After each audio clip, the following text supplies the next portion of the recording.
Assalamualaikum warahmatullahi wabarakatuh.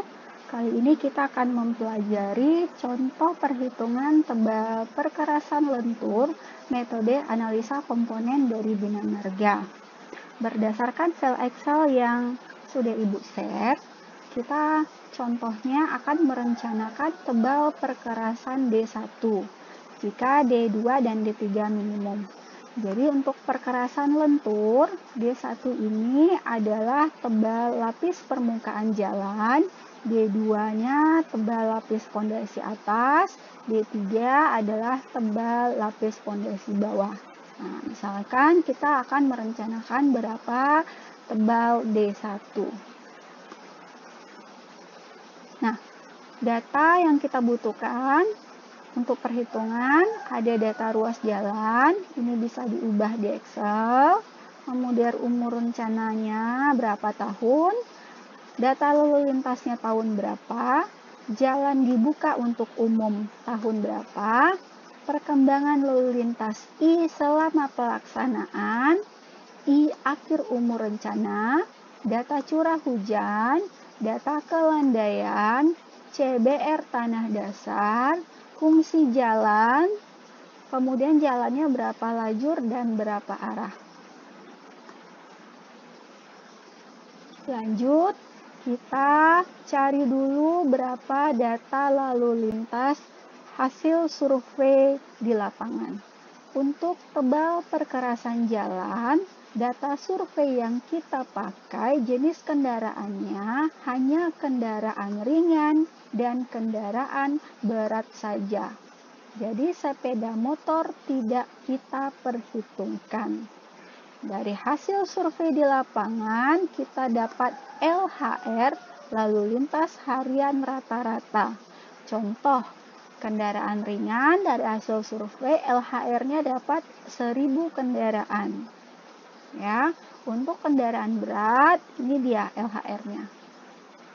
Hasil dari LHR ini kemudian kita totalkan, dapatlah LHR survei totalnya 1390 kendaraan per hari. Lanjut, kita mau menghitung berapa persentase kendaraan berat. Yang dinamakan kendaraan berat adalah kendaraan yang beban sumbunya lebih besar dari 5 ton. Berarti yang kendaraan berat itu jenisnya adalah bus dan truk. Rumusnya, persen kendaraan berat sama dengan jumlah bus ditambah jumlah truk dibagi total LHR survei dikali 100%. Nah, di hasil perhitungan didapatkan persentase kendaraan beratnya ternyata 28%. Lanjut, kita cari lagi LHR awal. Untuk mencari LHR awal, rumusnya LHR survei dikali 1 ditambah I pangkat N.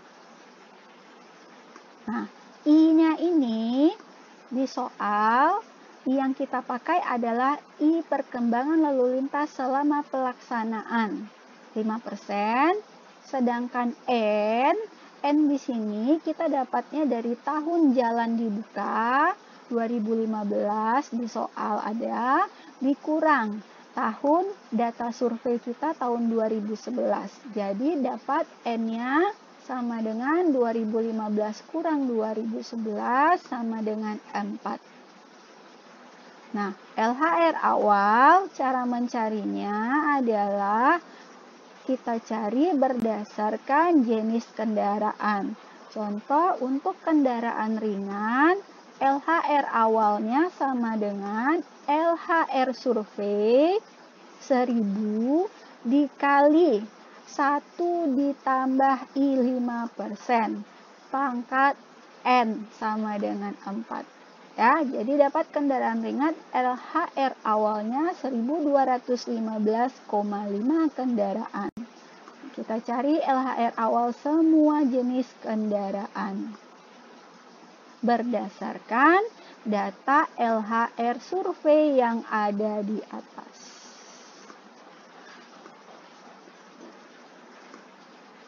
Lanjut, setelah dapat LHR awal, kita mau cari LHR akhir. LHR akhir rumusnya sama dengan LHR awal dikali 1 ditambah I pangkat N. Untuk I LHR akhir yang kita pakai adalah I perkembangan lalu lintas selama umur rencana. Di soal diketahui 8%. N untuk LHR akhir sama dengan umur rencana. Di soal diketahui 10 tahun. Jadi untuk mencari LHR akhir, kita cari berdasarkan jenis kendaraan. Contoh LHR akhir kendaraan ringan sama dengan LHR awal kendaraan ringan 1215,5 dikali 1 ditambah I 8% pangkat N sama dengan 10. Jadi dapatlah kendaraan ringan LHR akhirnya 2624,2. Kita lanjutkan mencari LHR akhir untuk semua jenis kendaraan berdasarkan data LHR awal yang ada di atas. Langkah selanjutnya adalah kita mau menghitung angka ekivalen atau E. Angka ekivalen atau E ini kita cari berdasarkan tabel daftar 3. Tentukan dulu sumbunya kendaraan tersebut sumbu tunggal atau ganda. Di sini sudah dibuatkan keterangan untuk kendaraan ringan sumbu tunggal, bus sumbu tunggal, truk 2 as juga sumbu tunggal, truk 3 as sumbu tunggal dan ganda, truk 5 as sumbu tunggal, ganda dan tunggal. Kita lihat tabel yang ada di daftar 3. Ini dia. Oke, jadi di sini sudah dibuatkan kendaraan ringan. Kendaraan ringan itu punya beban sumbu 1 ton di roda depan ditambah 1 ton di roda belakang. Berdasarkan tabel 3, kendaraan ringan 1 ton roda depan tambah 1 ton roda belakang. Sumbu tunggal, sumbu tunggal. 1 ton ini artinya sama dengan 1000 kg. Berarti angka ekivalennya karena dia sumbu tunggal 0,0002. Ya, 1 ton roda depan 0,0002 ditambah 1 ton roda belakang 0,0002. Jadi angka ekivalen kendaraan ringan kita dapat 0,0004. Untuk bus 8 ton, artinya 3 ton di roda depan tambah 5 ton roda belakang. Sumbunya sumbu tunggal. Kita lihat di daftar 3. Oke, untuk bus 8 ton, 3 ton roda depan. Ya, sumbunya sumbu tunggal, berarti angka ekivalennya 0,0183. Ditambah 5 ton roda belakang, angka ekivalennya 5 ton, sumbu tunggal 0,1410. Jadi dapat angka ekivalen bus 0,1593. Nah, ini sama semuanya sumbu tunggal. Yang berbeda truk 3 as dan truk 5 as ini kombinasi sumbu tunggal dan sumbu ganda. Kita lihat untuk truk 3 as. Truk 3 as tersebut ternyata sumbu tunggal di roda depan 6 ton, di roda belakang sumbunya sumbu ganda 14 ton. Dari daftar 3 kita dapat 6 ton sumbu tunggal 0,2923 ditambah 14 ton roda belakang sumbu ganda. 14 ton sumbu ganda 0,7452. Ini ya. Jadi dapatlah angka ekivalen truk 3 as 1,0375 untuk truk 5 as 30 ton. Nah, berdasarkan gambar kita tahu ternyata truk 5 as ini roda depan dan roda tengahnya sumbunya sama dengan truk 3 as. 6 ton sumbu tunggal di depan, kemudian 14 ton sumbu ganda di roda tengah. Ya, jadi sama dia dengan truk 3 as. Ini dia angka ekivalennya sama dengan truk 3 as. Nah, kemudian untuk roda belakang, ternyata dia ada sumbu tunggal. 2 buah sumbu tunggal, 5 ton, 5 ton.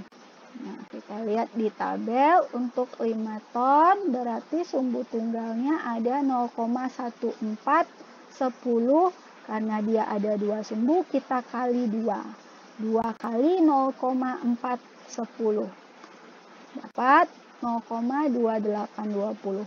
Jadi angka ekivalen truk 5 as dapatnya 1,3195.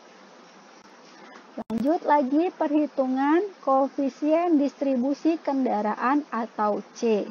Berdasarkan soal diketahui jalan kita itu terdiri dari 2 lajur 2 arah. Nah, sekarang kita lihat tabel daftar 2. Jalan 2 lajur 2 arah untuk kendaraan ringan dapat C-nya 0,5. Kita isi di sini C kendaraan ringan 0,5.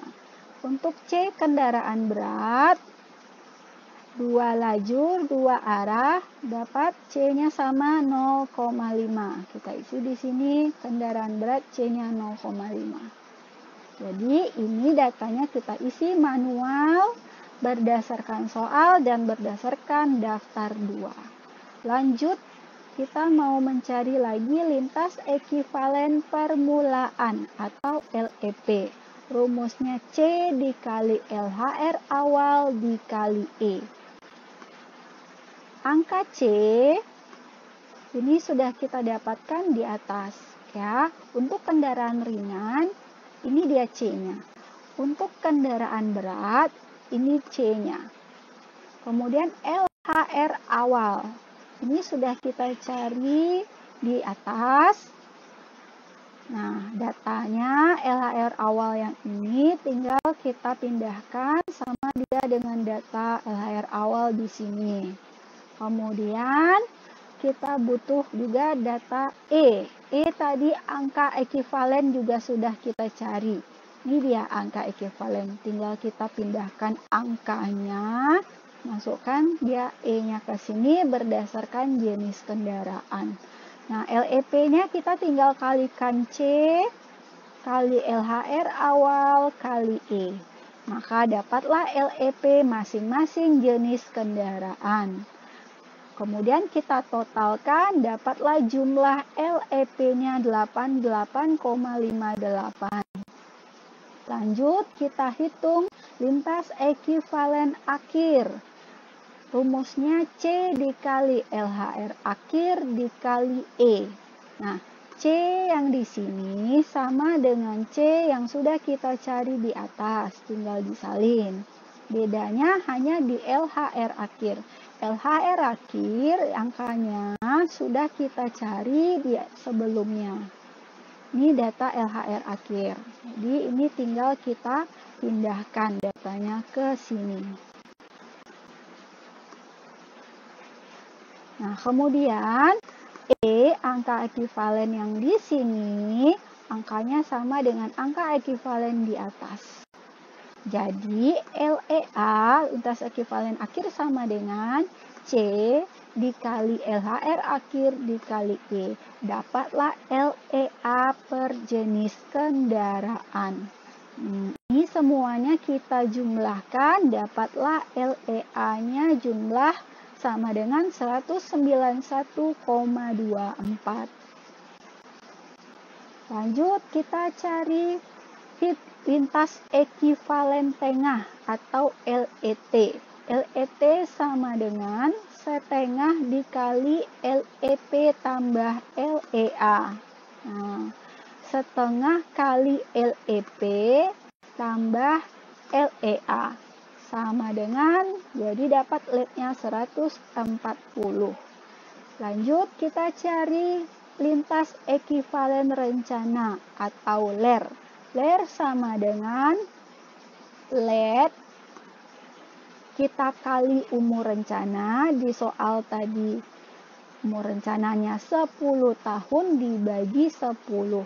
Jadi dapat LER-nya 140. Lanjut kita hitung ITP, indeks tebal perkerasan. Caranya kita cari dulu daya dukung tanah dasar atau DDT. DDT rumusnya bisa dicari dengan cara 4,3 kali log CBR ditambah 1,7. CBR tanah dasar tadi sudah ada di soal kita 3,4. Jadi kita masukkan angka 3,4 ke sini. DDT sama dengan 4,3 kali log 3,4 ditambah 1,7, hasilnya DDT sama dengan 4,0. Kemudian kita mau cari faktor regional atau FR. Nah, data untuk mencari FR ini kita lihat soal kelandaian. Tadi ada di soal 6-10%.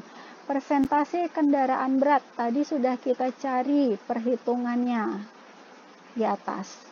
Ini dia, persentase kendaraan berat kita tadi dapat 28%. Ini dia. Iklim curah hujan di soal diketahui kurang dari 900. Nah, jadi dari data ini kita lihat tabel daftar 4. Nah, berdasarkan kelandaian 6-10%, persentase kendaraan berat 28%, berarti 28% itu kurang dari 30%. Iklim curah hujannya tadi kurang dari 900, sehingga dapatlah FR di daftar 4 1,0. Ini kita isi manual di Excel, FR-nya 1,0 berdasarkan daftar 4. Lanjut kita cari indeks permukaan awal IP0. IP0 ini kita cari berdasarkan data di soal. Datanya dia pakai permukaan jalannya las butak. Ya, dengan kekasaran atau roughness-nya 2000. Jadi untuk mencari IP0, lihat tabel yang ada di daftar 6. Nah, kita pakai tadi permukaannya las butak, kemudian roughness-nya 2000 sehingga dapat IP0 3,9 sampai 3,5. Ini kita isi manual ya. P0 3,9 sampai 3,5. Lanjut kita cari lagi indeks permukaan pada akhir umur rencana atau IP. Untuk mencari IP kita butuh data LER. Nah, data LER-nya sama dengan data LER yang sudah kita cari di atas, 140. Kemudian klasifikasi jalannya tadi ada di soal, jalannya jalan arteri. Nah, kita lihat untuk mencari IP ini, lihat tabel daftar 5. Nah, dari LER 140, artinya 140 itu berada di antara 100 sampai 1000 LER-nya, jalannya jalan arteri, dapat IP sama dengan 2,0 sampai 2,5. kita isikan ke Excelnya. IP 2,0 sampai 2,5. Nah, ingat, untuk IP, pilih salah satu saja angka IP-nya. Nah, 2,0 sampai 2,5, misal kita pilih saja dia 2,0. Jadi kita masukkan di sini, IP 0-nya tadi sama dengan ini, ya. Kemudian IP kita pilih salah satu 2,0. Kita mau tentukan berapa nomogram yang cocok. Nah, kita lihat di sini nomogram. Ya, dari data nomogram ini ada nomogram 1 sampai 9. Kita lihat dari nomogram 1, IP-nya dan IP 0-nya ternyata tidak cocok. Nomogram 2 tidak cocok juga. Nomogram 3 tidak cocok juga. Kita lihat nomogram 4. Nah, nih, nomogram 4 ternyata cocok dengan perhitungan kita. IP-nya 2, IP 0-nya 3,9 sampai 3,5. Kemudian, karena yang cocok nomogramnya nomogram 4, kita buat di sini, kita pakai adalah nomogram 4, ya, dari data ini. Lanjut, kita mau cari setelah dapat nomogramnya, kita cari ITP rata-rata. Cara menggunakannya adalah yang pertama kita ambil dulu dari nomogram 4 data DDT. Data DDT tadi sudah ada, kita cari DDT sama dengan 4. Nah, kita tandai di grafik ya, DDT-nya 4. Kemudian ler-nya juga sudah kita cari 140. 140 berarti letaknya di atas 100. Nah, kita tarik garis ya dari titik-titik yang sudah kita tandai DDT 4. Kemudian ler 140. Ya, kita tarik garis sampai ke tengah. Nah, ini dia garisnya.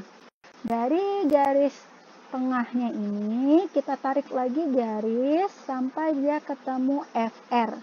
Nah, FR-nya tadi di soal dapat 1,0. Kita tandai di soal kita FR-nya 1,0. Kita tarik garis lagi dari garis yang ada di tengah tadi sampai dia menyentuh FR sama dengan 0, kita tarik garisnya sampai ke samping. Nah, dapatlah dari data yang di samping ini ternyata ITP rata-rata dari nomogram 4 ya, dari garis ini dampak sama kita kurang dari 8. Kita anggap ITP rata-ratanya 7,9.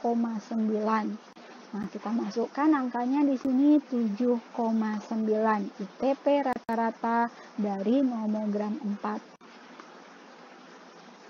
Langkah selanjutnya, kita mau cari koefisien kekuatan relatif atau A.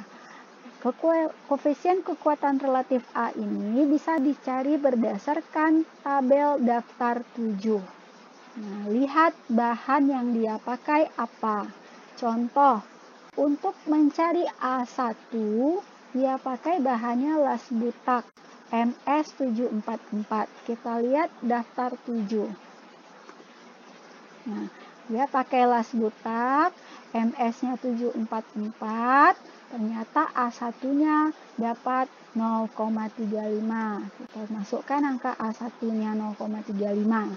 Lanjut, untuk mencari A2, pakai batu pecah CBR 100. Dari daftar 7, kita lihat ya, batu pecah CBR-nya 100. Jadi A2-nya ya dapat 0,14. Kita masukkan angkanya 0,14 A2. Untuk mencari A3 ya, dia pakai Sirtu kelas B CBR 50. Kita lihat daftar 7.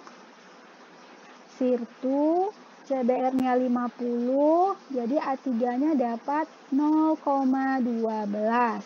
Nah, buat di sini A3 0,12. Nah, selesai.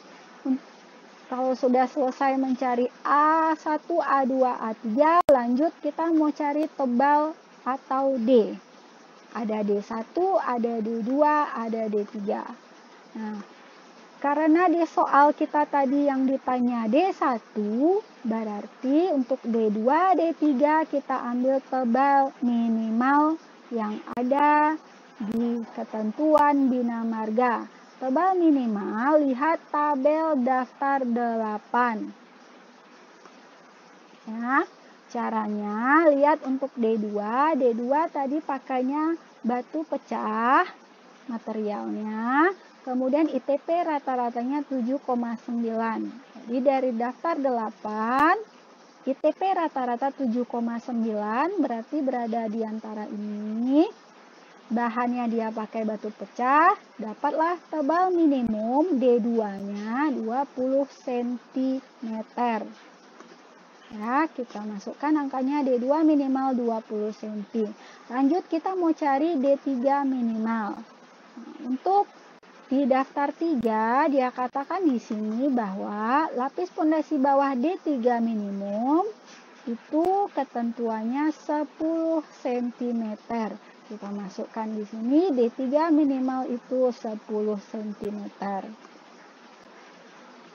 Nah, lanjut kita mau cari berapa tebal D1 tadi. Nah, dari rumus ITP rata-rata sama dengan A1 kali D1 tambah A2 kali D2 tambah A3 kali D3. Kita bisa cari D1-nya. Tinggal masukkan angka ITP rata-rata tadi 7,9 sama dengan A1 0,35 kali D1 tambah A2 0,14 kali D2 20 cm tambah A3 0,12 kali D3 10 cm. Nah, untuk mencari D1, ini rumusnya. Ternyata setelah kita hitung dapat D1-nya 11,14 cm. Nah, kalau dikerjakan di lapangan tidak mungkin dibuat tebal perkerasannya 0,14 ya. Sehingga kita bulatkan saja dia ke atas. Boleh bulatkan 0,5 cm atau dibulatkan 1 cm. Untuk contoh ini Ibu buatkan dia pembulatannya kita pakai 11,50 cm untuk D1-nya. Jadi hasil tebal susunan perkerasan yang sudah kita rencanakan dari gambar terlihat tebal lapis permukaan D1-nya 11,5 cm, D2-nya 20 cm, D3-nya 10 cm. Nah, ini hasil susunan perkerasannya. Jika ada pertanyaan, silahkan tanya lewat grup WA perkerasan jalan, grup kelasnya, atau Japri Ibu juga boleh. Nanti perhitungan tebal perkerasan ini akan dijadikan soal UTS. Nah, silakan kalau ada pertanyaan ditunggu. Nanti mungkin sampai di sini saja penjelasannya. Assalamualaikum warahmatullahi wabarakatuh.